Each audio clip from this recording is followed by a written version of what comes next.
Hi, I'm Mike Olander, ARP North Carolina State Director.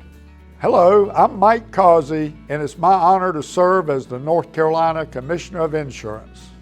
I'm Josh Stein, your Attorney General. And I'm Elaine Marshall, North Carolina Secretary of State. We're glad you're with us today. We've all seen the statistics and heard the stories. Scams and frauds targeting older adults are on the rise. The FBI reports that in 2023, people 60 years and older reported losses due to scams nearing $3.5 billion. And I know this number is lower than the actual amount because many scams go unreported. Today's technology is both a blessing and a curse when it comes to our day-to-day lives. Although it makes many everyday tasks easier, it also makes it easier for criminals to steal from unsuspecting people. When it comes to protecting ourselves, knowledge is our best defense. Over the next half hour, my colleagues and I will help shed light on the tricks scammers use to try to steal your hard-earned money. And we will provide you the resources to help you spot, avoid, and report suspicious activity. So have your pen and paper handy as the state's top fraud fighters provide tips on how to keep yourself and your money safe from scammers. Now, to kick this off and tell you more about the current situation when it comes to fraud in North Carolina, here's Attorney General Josh Stein. As Attorney General, it's my job to protect people of North Carolina from scammers and financial abuse. We go after wrongdoers whenever we can identify them, but we know that they'll still keep coming. And unfortunately, they tend to target older North Carolinians for their scams. Last year alone, my office received nearly 500 complaints about elder fraud and scams. We were able to get back a lot of money for older North Carolinians who had lost theirs to scammers and unscrupulous businesses. But remember, your best defense is recognizing the sign of a scam and avoiding it altogether. Here are some good tips to remember. Remember that you do not know who is on the other end of the call. They may claim to be from the government or a member of your family, but you need to be wary, especially if they ask for money. If they ask you to send money with a gift card or buy Bitcoin, just hang up. It's a fraud. If something sounds too good to be true, it probably is. These deals are great only for the person who's selling them. Be on guard for people using high-pressure tactics to get you to make a quick decision. You should never feel pressured into giving away your money or data. And if you do feel pressured or scared, don't act. Take a beat. Talk to someone you trust, or you can call my office at 1-877-5-NO-SCAM. One common scam that's going around today and has been for the last few years is the government imposter scam. This is where people pretend to be a government official or law enforcement officer to intimidate you and demand money. Please remember, law enforcement and government officials will not call you to threaten you with arrest or fine, and they will never demand a payment. If you are uncertain, do not respond immediately. Look up the agency's number independently and call them directly and verify, and they will tell you it's a scam. Or, as I said earlier, call my office toll-free to get good advice, 877-5-NO-SCAM. That's helpful for all scams, including sweetheart scams. Sweetheart scammers usually start by befriending you online and reaching out through private messages, maybe on a dating site or Facebook or Instagram. Many times they claim to live overseas. Before you respond to anyone online, try to verify who they are and the information they're sharing. If you don't know that person, please do not accept their request to connect. They could be trying to develop a relationship to steal from you. They start their conversations online, and then they will transition them to phone or email. And things may seem great at first. You start developing a really close friendship, but soon they'll find some reason to ask you for money so that they can come visit you or because they're facing some financial or personal crisis. But understand, once you've sent the money, they'll come up with another reason why they need more money. And by the time you figure it out, you'll be out of a lot of money and they'll disappear, never to be heard from again. Another scam we see targeting older people is the grandparent scam. Scammers will start out by learning some information about your grandchild or the person that they're pretending to be, often through social media. They'll call you and say that they are your grandchild and that they are in desperate need of help. They might claim that they're in trouble with the law, that they're in jail, or they've been injured, or even kidnapped. And they'll ask you to send money right away, and they'll say, do not tell mom or dad. Please don't tell mom or dad. Don't tell the police. These calls are about making you alarmed and about pulling on your heartstrings. You, of course, want your grandchildren and your family members to be safe. They're especially tricky scams because the scammers are now using artificial intelligence technology to mimic the voice of your loved ones. So you might be absolutely certain that the voice you're hearing is your relative. But please be skeptical whenever anyone asks you for money. Take a pause, evaluate the situation. Try to contact your loved one directly using a number that you know is theirs to see if they actually are in trouble, or reach out to another family member to get their advice. Or as I've said before, contact my office, 877-5-NO-SCAM. The general rule is please be careful about what you share on social media. Audio recordings, photos of loved ones, people you're close with, information about where you live or what you do for work in the wrong person's hands can all be fodder for a scam. Here's the bottom line. Scammers are as creative as they are greedy.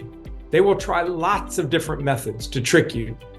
But if you wait and talk to someone you trust, you can avoid being scammed and protect your personal and financial data. If you want to learn more about scams, you can download our Senior Scam Guide at ncdoj.gov/Senior Scam Guide. And if you think you have been scammed, please file a complaint with my office, ncdoj.gov/complaint, or call that number 877-5-NO-SCAM. We'll do everything in our power to help you. And even if we may not be able to get your money back, we can warn others so that they don't fall for the same scam. It's all about protecting the people of North Carolina. Thank you. Hello, I'm Elaine Marshall. As North Carolina Secretary of State, I'm your cop on the beat for regulating securities and protecting investors across our state. I have sworn law enforcement agents who pursue investment fraudsters from Murphy to Manteo. And I want every one of you watching this to feel like you've joined a statewide community watch to keep an eye out for scam artists. That means sharing this information with everyone you know. Before you invest, always contact our Securities Division Investor Hotline at 800-688-4507. With a call to the Investor Hotline, you can find out if the person promoting an investment opportunity is registered to sell securities in North Carolina and, just as importantly, if the investment itself is registered. While not all investment professionals or products have to be registered, not being registered is one of the most common warning signs that we see in investment fraud cases. Here's another sad trend we see in investment scams. Approximately half involve fraud being targeted at senior citizens. Studies indicate that for every documented case of a senior being ripped off, another 44 cases are never reported at all. So if you see a friend being influenced to make some sort of exotic financial investment that they might not fully understand, perhaps with someone they didn't even know 6 months ago, please don't be shy. Be nosy.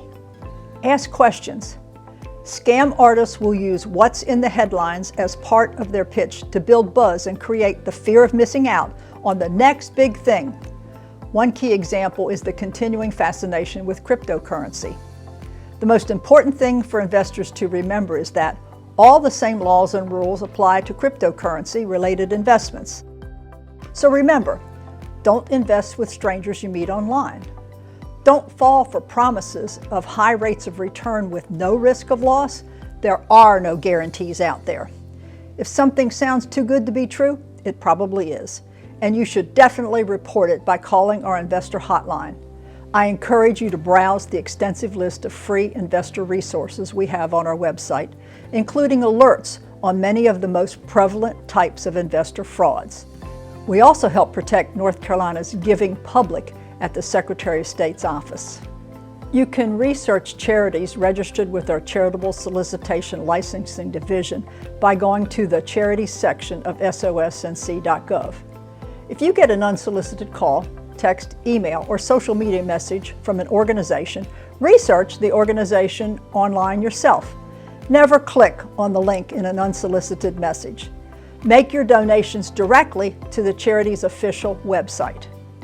We also produce a charitable solicitation annual report that is a powerful resource to help the giving public make informed decisions with their donations. I urge everyone, if you believe you've come across a fake charity, something that is just a total scam to steal money from generous people, call us. You can contact our Charitable Solicitation Licensing Division at 888-830-4989 or visit us online at sosnc.gov to report it. The more detail you can share, the better. So take a screenshot of the message, or in the case of a suspicious phone solicitation, try to write down all the details you remember about the call. Most importantly, ask questions. We even have a smart donor checklist on sosnc.gov with a handy list of suggested questions to ask any charities calling for donations. Save it to your smartphone or print it off and use it. A charitable contribution is an investment in a cause that you care about, in your community, an investment in the future. It's a powerful thing. So it's never rude to ask questions, including how your donation will be used and what percentage of it will go to the charity's programs. Another hat I wear as Secretary of State is that of North Carolina's Chief Trademark Issuer and Protector. We protect folks from counterfeit products, from surge protectors with fake UL stickers that can bring a very real fire hazard into your house, to counterfeit prescription medicine. Fake prescription drugs being sold through rogue online pharmacies is an increasing concern. We teamed up with the Center for Safe Internet Pharmacies a few years ago to combat this problem with the Verify Before You Buy public awareness campaign. The center created its own search engine at verifybeforeyoubuy.org, where you can check to see if an online pharmacy is legitimately allowed to do business in the United States. Just copy and paste the exact URL of any online pharmacy you're thinking of using directly into the Verify Before You Buy search engine. It will tell you if the pharmacy is legitimate, rogue, or they can't tell. Why is it so important to know if an online pharmacy is legitimate to do business in the United States? Because about 97% of them are not. That means regulators have no way of determining how much of what those pharmacies are selling is actually counterfeit and dangerous. Report suspected counterfeit goods to us at anticounterfeit@sosnc.gov. I want each of you to share what you're learning today with your friends, family, and neighbors, so you all have the tools to stay financially and physically healthy. Thank you. Hi, I'm Mike Causey. Each day, North Carolinians are faced with the threat of having their identity stolen and their investments compromised. Fraud can happen to anyone, anytime. Our Criminal Investigations Division, or CID, is fighting fraud in all corners of the state. From Murphy to Manteo, we have a team of special agents who investigate reports of fraud in all 100 counties. In addition, our North Carolina Senior Medicare Patrol Program, housed within our Seniors Health Insurance Information Program, or SHIP, works to educate folks on how to make solid, informed choices for the delivery of their health care benefits and to protect those benefits from fraud. And fraud costs all of us more money. Did you know $68 billion were lost last year to Americans for Medicare fraud? There are many different types of Medicare fraud. For example, durable medical equipment, wheelchairs, walkers, urinary catheters. A certificate of medical necessity is the documentation from a doctor which Medicare requires before certain DME will be covered. For example, in 2023, 450,000 Medicare beneficiaries' accounts were billed for unwanted, not ordered, and not received catheters. One Medicare beneficiary told us over $12,000 was billed to her account fraudulently for catheters. Another popular scam is genetic testing. I'm sure many of you have received mailings, emails, phone calls offering genetic testing. Beware. If you have medical concerns, you want to have them addressed through testing. Speak to your provider, and if needed, they'll order the test. How can you protect your Medicare benefits from fraud? Guard your Medicare number as you would your personal financial information. If someone calls claiming they're from Medicare or they know part of your Medicare number but need to verify the last four, do not give them that number. Remember, Medicare is not going to call you or knock on your door. How can you detect Medicare fraud? Simple. Keep a health care journal. Track all of your medical appointments and tests. Open and read your Medicare statements. Check them for accuracy. Or you may choose to track your claims online at mymedicare.gov. If you see something suspicious, report it to the North Carolina Senior Medicare Patrol Program at 855-408-1212. We're here Monday through Friday, 8 a.m. to 5 p.m. to help you with the steps of filing an appeal and the process of reporting. Together, we can make it our mission to protect our Medicare benefits and eradicate the $68 billion annual loss nationwide. Hi, I'm Mike Olender with AARP North Carolina. If you've been the victim of a fraud or scam, you are not alone. Thousands of us are tricked by both simple and complex scams every day. And although it can be embarrassing to report one of these scams, it is important that you do. Your call helps AARP and our federal, state, and community partners spot trends and respond to emerging threats. People who report fraud are the boots on the ground. There are eyes and our ears to what's happening out in the scam world, and those reports help others. Here are signs of scams that should be reported. Unrecognized calls, texts, or emails requesting your bank account information, promising a prize or gift, or telling you to buy a gift card. Report that. If you've given away medical or financial information to someone you now suspect might have been a scammer, report that.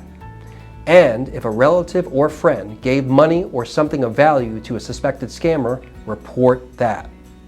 When it comes to fraud and scams, AARP is here to help you fight back with our Fraud Watch Network. The network includes a toll-free helpline available Monday through Friday, 8 a.m. to 8 p.m., staffed with trained fraud specialists and volunteers, people who field thousands of calls about fraud each month. They'll help you map out next steps and give you guidance you can trust, free of judgment. The Fraud Watch Network also features a con artist playbook, part of the Fraud Watch Network Resource Center, with comprehensive information about the most common scams going around and what warning signs to look out for. AARP also has information specifically for veterans and military families who are victimized more often than people not in the military and face unique threats and scams. And AARP North Carolina produces up-to-date Fraud Watch Minutes every month, short videos that educate and inform the public about specific crimes being committed against people in our state right now. You can watch dozens of these Fraud Watch videos on our YouTube channel at AARP North Carolina 1. You can also subscribe to the channel and be notified when new videos are available. This is AARP's Fraud Watch Minute. Hi, I'm John Marin with the North Carolina Senior Consumer Fraud Task Force with this important tip. If you're trying to squeeze in a summer trip before Labor Day, it's buyer beware when hunting for that last-minute deal. Great travel deals can be found online, but you can also find scammers looking to put your travel dollars into their pockets. Crooks set up lookalike travel websites in hopes you will book with them rather than your intended company. And just because the link showed up when you searched travel deals doesn't mean it can automatically be trusted. Scammers often buy paid promotions for their bogus travel sites so they appear high up in search rankings. So before hitting confirm on that deal, make sure you really know who you're doing business with. Be skeptical of any cut-rate hotel or airline offer that seems too good to be true. And always pay with a credit card, which offers more protection than other forms of payment. Be a fraud fighter. If you can spot a scam, you can stop a scam.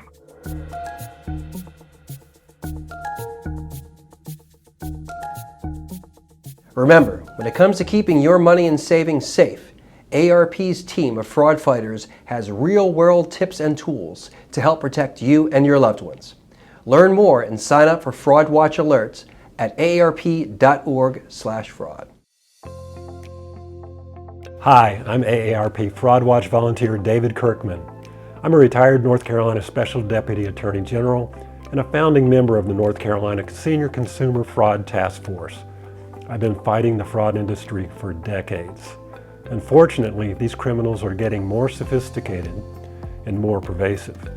Scammers steal billions of dollars from consumers every year. The impact can be financially and emotionally devastating for victims and their families, especially older victims.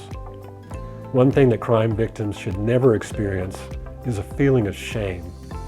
Words do matter, and we unwittingly blame or shame fraud victims by the way we discuss scams with them, by expressing shock that they fell for something like that, by asking them how they got duped or how much money they gave to the scammer.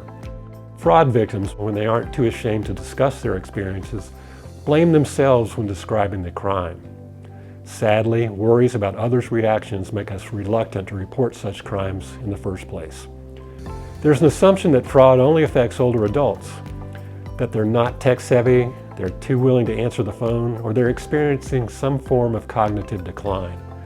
But FTC data shows that younger adults also get defrauded by these same criminals. It's just that when older adults are targeted successfully, they lose much more money. When it comes to scams, we are all equally vulnerable. Reporting fraud crimes is essential to public awareness, fraud prevention, and the prosecution of criminals. I hope you've taken note of the ways to report these crimes and where to find help. All North Carolinians can fight back by learning how to recognize, prevent, and report scams and fraud. Thank you for taking the time to watch this program, and remember, if you can spot a scam, you can stop a scam.